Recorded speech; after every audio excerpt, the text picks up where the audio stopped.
Hey Rebel Rouser, I'm Alan Voivod and this is Star Wars 7x7, your daily dose of Star Wars joy.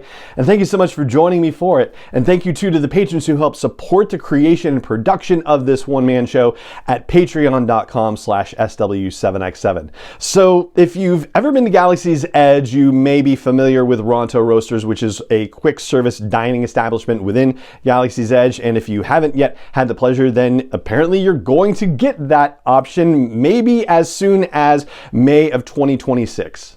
So we'll cover this in our 7 takeaway breakdown format. We'll start off with what Ronto Roasters is. So it is a quick service dining establishment within Galaxy's Edge at Disneyland and Disney World. And they serve breakfast, lunch, and dinner. In breakfast, they have things like a Ronto morning wrap or a Triple Suns breakfast wrap, eggs and grilled pork sausage, like that's what's included in those things. Then for lunch and dinner, they have your regular Ronto wraps without the eggs, Kyril pork rinds, Andoan fruit with muja sauce, zuki wraps, which are basically grilled zucchini. They have menu options that are gluten and wheat allergy friendly, egg, fish, milk, peanut tree, and nut allergy friendly, sesame allergy friendly, soy allergy friendly, like the whole gamut of making sure that everybody is taken care of. They have drinks, which are like, the Coca-Cola ones that they rebranded and put in Arabesh and whatnot. Yeah, so it's Coca-Cola products. And they also have custom drinks like the Tatooine Sunset. And they're also going to have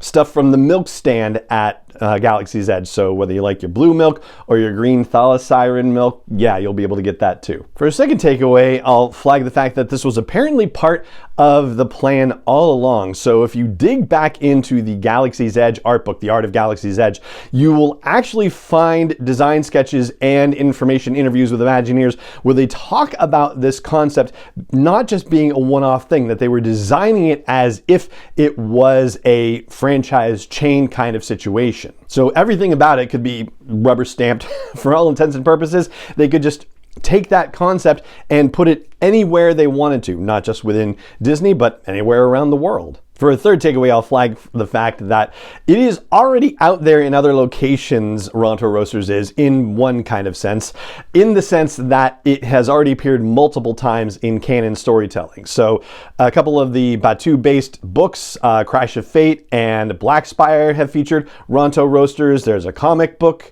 the Galaxy's Edge comic book has featured Ronto Roasters, but there have also been a couple of other comic books that have mentioned it as well. In other words, they've already been laying the groundwork for the idea that Ronto Roasters goes beyond Galaxy's Edge and doing it through multiple types of Star Wars canon media storytelling. For a fourth takeaway, and this one I just found was particularly odd and interesting, but it kind of tickled me, so I thought I'd share it. If you remember Kenny Rogers Roasters, and maybe you don't, but maybe you remember the Seinfeld episode where there was a Kenny Rogers Roasters in the neighborhood and the sign was keeping Kramer awake at night and it was driving him crazy. Well, one of the reasons why Disney and Lucasfilm are doing Ronto Roasters as a quick service fast food franchise kind of situation is because the Kenny Rogers Roasters chain had been a casual dining franchise situation, and it ultimately failed in the US. They closed their last location in 2011, although it's still thriving in Asia.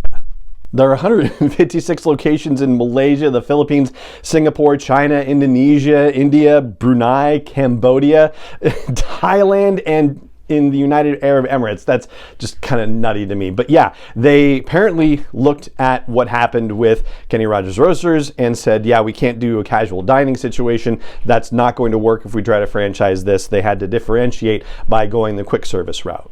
For a fifth takeaway, we'll talk about locations. So apparently we're going to actually see this starting in 2024. So there are 3 planned concept locations, if you will, that are going to open in Texas, Iowa, and Maine on Life Day, November 17th. So that's going to be fantastic. And then we will see additional locations popping up across the US. The goal apparently is to have 501 locations. They couldn't just do 500, right? It had to be 501.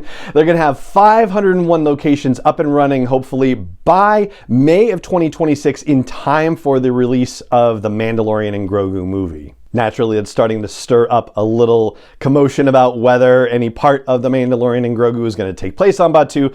Yeah, too early to say, obviously, but yeah, that's the plan for the locations right now. For a sixth takeaway, if you're hearing this and thinking this sounds really cool and I've thought about owning a franchise business and I love Star Wars, so maybe this is a way to go, well, it is going to cost you a pretty penny if you want to get involved. So apparently the initial franchise fee is $15,000. You have to qualify by having $150,000 in net worth, and $100,000 of that has to be in liquid assets. Depending on the location where you want to open your franchise and whether there's already a building there or you have to build something from the ground up, the initial investment could be anywhere from $250,000 to $500,000. And then once you get the place up and running, there is a 12.5% fee that you have to pay back to Disney and Lucasfilm every week. And that is apparently broken down by an 8% royalty fee and a 4.5% advertising cooperative fee. And for a seventh and final takeaway,